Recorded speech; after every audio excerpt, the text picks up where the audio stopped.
الحمد لله الذي زين النبيين بحبيبه المصطفى ومن على المؤمنين بنبيه المجتبى والصلاة والسلام على سيدنا محمد خير الورى وعلى آله وأصحابه النجباء إلى يوم الجزاء. أما بعد فأعوذ بالله من الشيطان الرجيم. بسم الله الرحمن الرحيم. وما خلقت الجن والإنس إلا ليعبدون. صدق الله العظيم وصدق رسوله النبي الكريم. ایک بار درود شریف پڑھیں. اللہم صلی علی سیدنا و مولانا محمد معدن الجود والکرم وآلہ وبارک وسلم صلاة و سلام علیک یا رسول اللہ. ابھی ہمارے نقیب اجلاس جناب حسان بھائی نے بہت کچھ پلا دیا آپ کو، اشعار پلا دیے انہوں نے. طاہر بھائی نے نعت کا جام پلا دیا. عثمان بھائی نے بھی خوب دل کھول کے جی بھر کے پلا دیا. اب تو آپ سیراب ہو گئے، اب کیا سنیں گے؟ یعنی آپ کی پیاس بجھ گئی، اتنا ان لوگوں نے سنا دیا آپ کو. اب اگر پیاس تھوڑی سی بھی باقی ہے تو اس فقیر کو بھی تھوڑی دیر سن لیا جائے. اللہ تبارک و تعالی آپ سبوں کی مذہبی پیاس باقی رکھے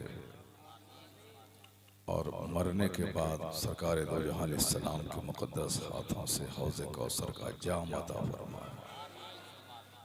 ماشاءاللہ ماہ رمضان گزرا، ماہ رمضان کی ساعتیں گزری اور آپ بالکل تازہ دم ہیں. ابھی رمضان کی برکتیں، رحمتیں سب آپ کے حصے میں آئی اور مہینہ ختم ہوا کہ آپ دین کی مجلس منعقد کر کے اپنی مذہبی بیداری کا آپ نے ثبوت دیا. اللہ کے ولی کی قبر انور آپ کی نگاہوں کے سامنے ہے. بس اسی تعلق سے میں صرف یہ کہنا چاہوں گا کہ دنیا میں جینے کے لیے سب لوگ آتے ہیں، جیتے ہیں اور چلے جاتے ہیں، مگر کچھ لوگ ایسی زندگی گزار کے جاتے ہیں کہ وہ چلے بھی جاتے ہیں، زمانہ اس کو یاد کرتا رہتا ہے. لوگ ان کی زندگی سے روشنی حاصل کرتے رہتے ہیں.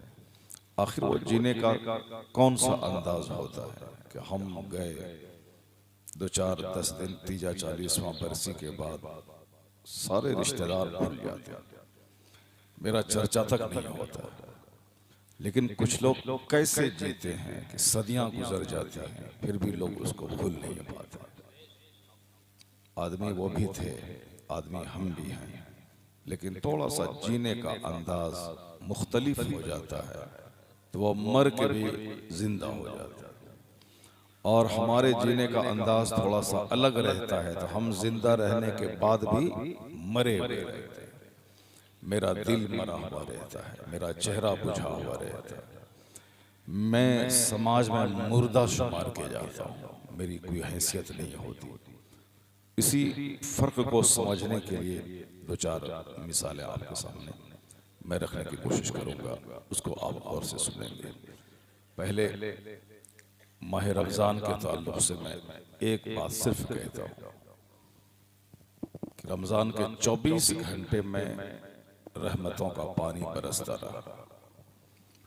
دوسرے مہینے میں کچھ مخصوص لمحے ہوتے ہیں جس میں دعا قبول ہوتی، لیکن رمضان کے 24 گھنٹے جس وقت بندہ چاہے اس وقت اپنے رب کے حضور سجدہ ریز ہو کر بھیک مانگ لے، بھیک مل جاتی ہے. سبحان اللہ. اب جتنے لوگوں نے اس مہینے کی قدر کی، اس مہینے میں دعائیں مانگی، اس مہینے میں ذکر و اذکار کیا، وہ قبول ہوا کہ نہیں ہوا؟ اعتکاف کا اجر اتنا بڑا ہے کہ 10 دن کوئی مسجد میں رہ کے جیسے نکلتا ہے، جیسے وہ 2 حج اور 2 عمرہ کا ثواب لے کے نکلتا ہے. اب ان کا اعتکاف قبول ہوا یا نہیں ہوا، اس کی پہچان کیا ہے؟ رمضان کے 30 روزے لوگوں نے رکھے، اور وہ روزے بھوک اور پیاس کی شدت کو سہ کر کے رکھنا، دانا پانی چھوڑ دینا۔ ایک روزہ کا انعام یہ ہے کہ آدمی اور اس کے اور جہنم کے درمیان اتنی بڑی کھائی بن جاتی ہے جسے 500 سال کی مسافت کے برابر۔ ایک روزہ جان بوجھ کے کوئی رمضان میں چھوڑ دے تو اس کے بدلے میں زندگی بھر روزہ رکھے پھر بھی اس روزے کا بدلہ نہیں ہو سکتا۔ رمضان کے زمانے میں جو باوجود طاقت رکھنے کے روزہ نہ رکھے، بادشاہ اسلام کو حکم ہے کہ اس کو قتل کر دے۔ رمضان کے دن میں جس کے گھر سے دھواں نکلے کسی تندرست آدمی کے کھانا بنانے کے لیے، بادشاہ اسلام کو آدیش ہے کہ اس گھر میں آگ لگا دے۔ روزے دار کے منہ سے جو بدبو نکلتی ہے، اللہ کے نزدیک وہ بدبو مشک سے زیادہ خوشبودار ہوتی ہے۔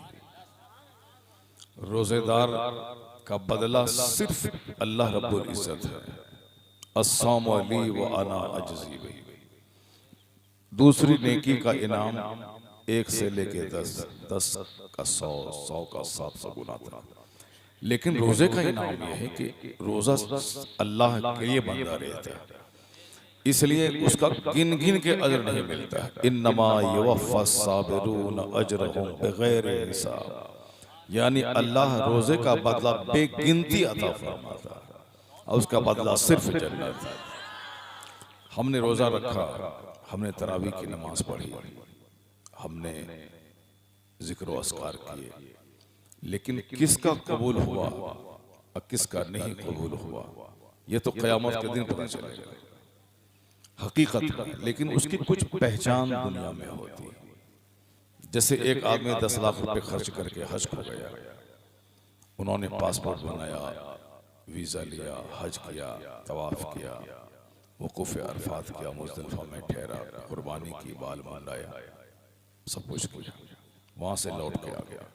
ساری دنیا نے کہا کہ حاجی صاحب، حاجی صاحب، حاجی صاحب، 1 حج، 2 حج، 5 حج کر لیا۔ لیکن ایک آدمی جب اچھا مان اور اچھے ارادے سے حج کو جاتا ہے اور وہ کہتا ہے لبیک اللہم لبیک، تو ایک فرشتہ آواز دیتا ہے، فَيُنَادِي مُنَادٍ مِّنَ السَّمَاءِ، کہتا ہے کہ جاؤ، تیرا مال پاک ہے، تیرا سفر قبول ہے، تیرا لبیک کہنا قبول ہے۔ لیکن اگر کوئی ناپاک مال، یعنی جس مال کو جھوٹ بول کے کمایا گیا ہو، ناپاک مال، اور جو ناپاک ارادے سے، یعنی دنیا والا مجھ کو حاجی کہہ گئے،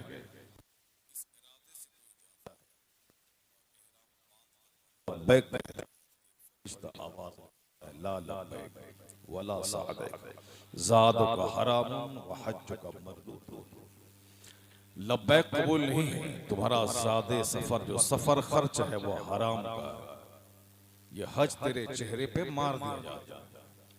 تو اس کی پہچان کیا ہے کہ فرشتے نے کس کے لیے کہا کہ حج مبرور ہے، کس کے لیے کہا کہ حج مردود ہے؟ پہچان اس کی یہی ہے کہ حج سے واپس ہونے کے بعد جب بندہ پہلے سے زیادہ اچھا تماشا، جماعت کا پابند، مسجد پابندی سے جانا، مال کا حرص دنیا سے ختم، جنت کا شوقین ہے، موت سے محبت کرنا، دنیا سے دل اچاٹ، یہ اس بات کی دلیل ہے کہ اس کا حج کرنا ہے۔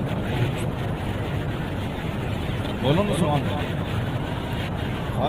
طاہر بھائی کے شخص میں بولے نا سبحان اللہ، حدیث سن کے نہیں بولیے سبحان اللہ، ورنہ نارملی آپ سنیں گے تو آپ پر نیند تاری ہے۔ آدھا 1 گھنٹہ کے بعد جب میں بولنے لگوں گا تو پھر اس کے بعد آپ کا بولنے کی ضرورت نہیں۔ ابھی جب تک میں بولنا نہیں شروع کیا ہوں اس وقت تک آپ بولتے ہیں، پھر جب میری گاڑی پٹری پہ آ جائے گی پھر آپ چپ رہیے گا، پھر ہم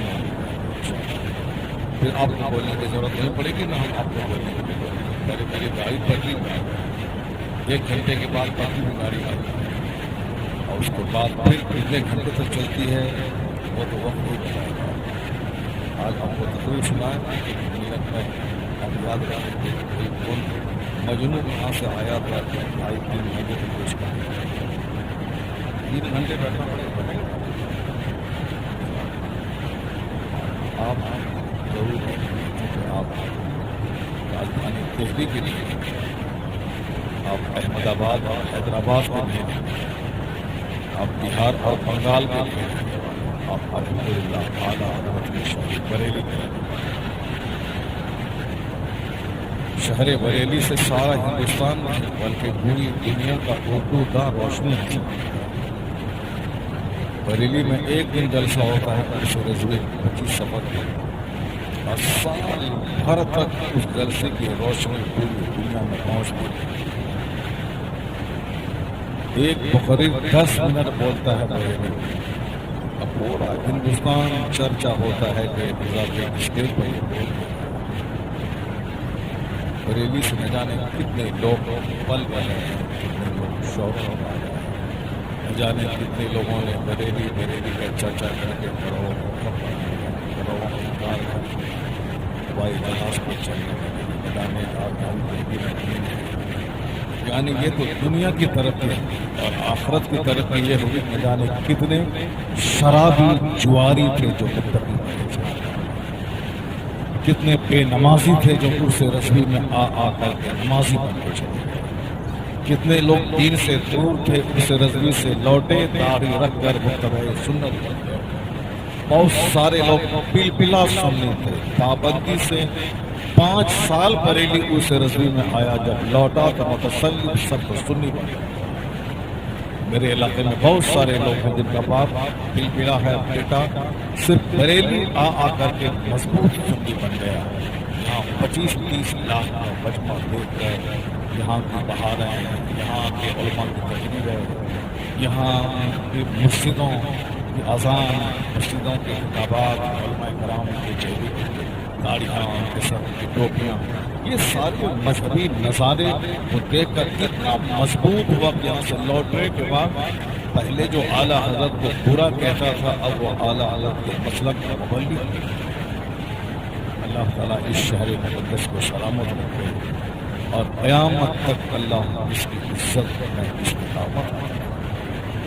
چونکہ دوسرے شہر سے محبت کرنے والا ممکن ہے کہ وہ کافر ہو جائے گمراہ ہو جائے راہ راست سے ہٹ جائے لیکن اس شہر سے سچی محبت کرنے والا نہ کبھی حافظی ہوگا نہ کبھی دیوبندی ہوگا نہ کبھی قادیانی ہوگا مضبوط عاشق رسول بننا چاہیے.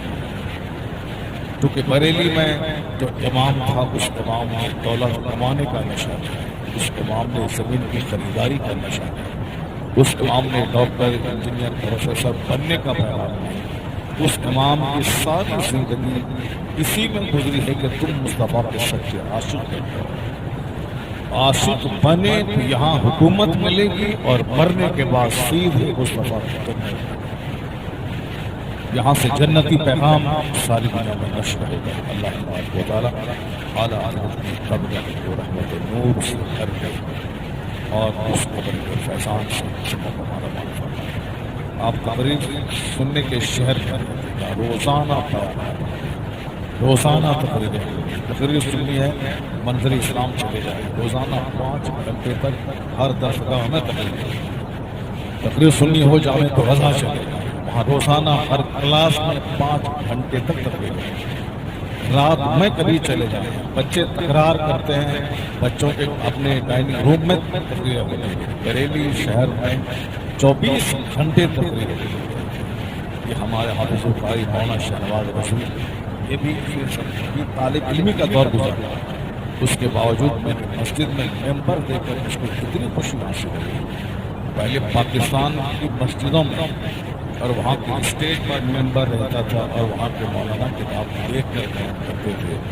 لیکن آج میں بریلی شہر میں اس مسجد میں وہ ممبر دیکھ کر میں دنگ رہ گیا کہ ضرور یہاں کوئی درس ہوتا ہوگا.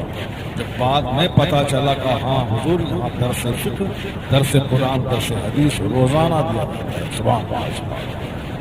اس نوجوانی میں آپ کے محلے میں آ کر انہوں نے اسلام کی تبلیغ اور مذہب اہل سنت کی تبلیغ کا جو جنون اس کو ملا ہے، جب یہ جوان ہوں گے اور جب یہ مولانا بنیں گے، مفتی بنیں گے، اس کے بعد اگر یہی جنون سلامت رہا، لاکھوں لوگ ان سے رہنمائی حاصل کریں گے۔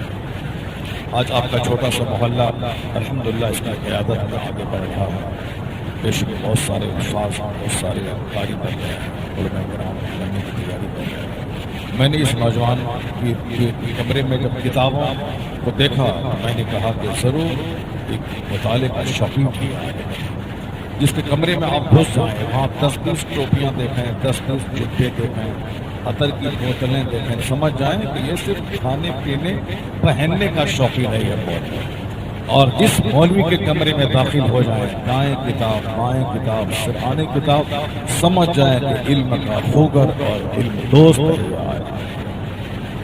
اور جو عالم روزانہ کتابوں کا مطالعہ کرے، اس کا دل کبھی مرتا نہیں، ہمیشہ زندہ رہتا ہے اور مردہ دلوں کو زندگی عطا کرتا ہے۔